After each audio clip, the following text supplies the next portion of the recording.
Hello there. So we left off with 722 BC when the Assyrians wiped out the northern kingdom of Israel.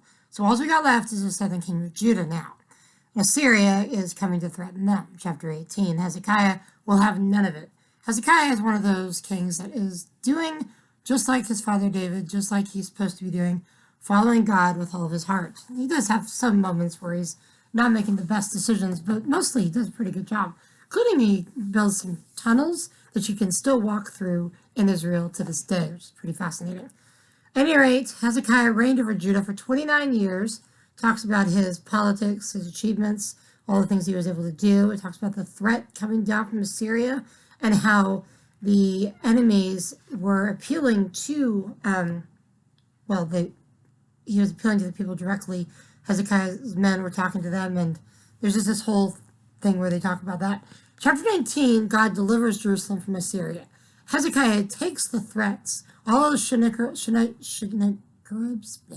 the Assyrian boss dude, whose name I can't pronounce at this very moment.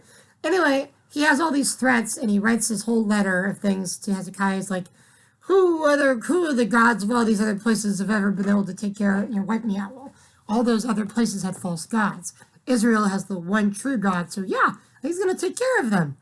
At any rate, Hezekiah lays out the paper before the Lord, and I love this. I love this passage. It's like, anything that you're dealing with, anything you're struggling with, bring it before the Lord. Bring it before the altar of the Lord and say, Lord, this is what they're saying about me. I need you to take care of it for me. And he will. He'll be in there with you, doing all things for his glory according to his will.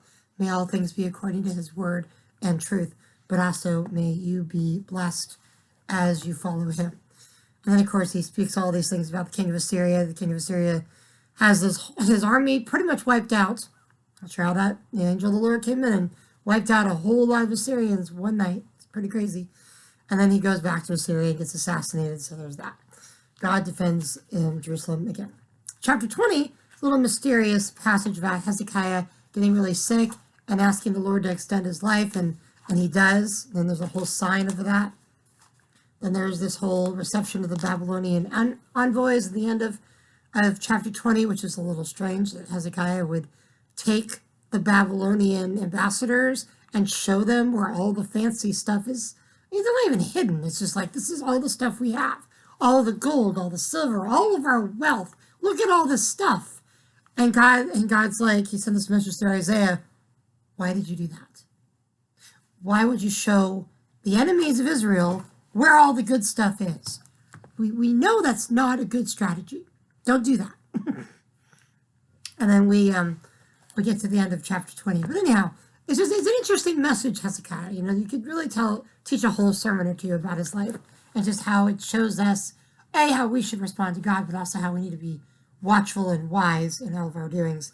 And it's interesting that he asked for a long life because God granted him that longer life. And during that time of longer life, he gave birth to one of the worst kings Israel would ever have, and that would be Manasseh.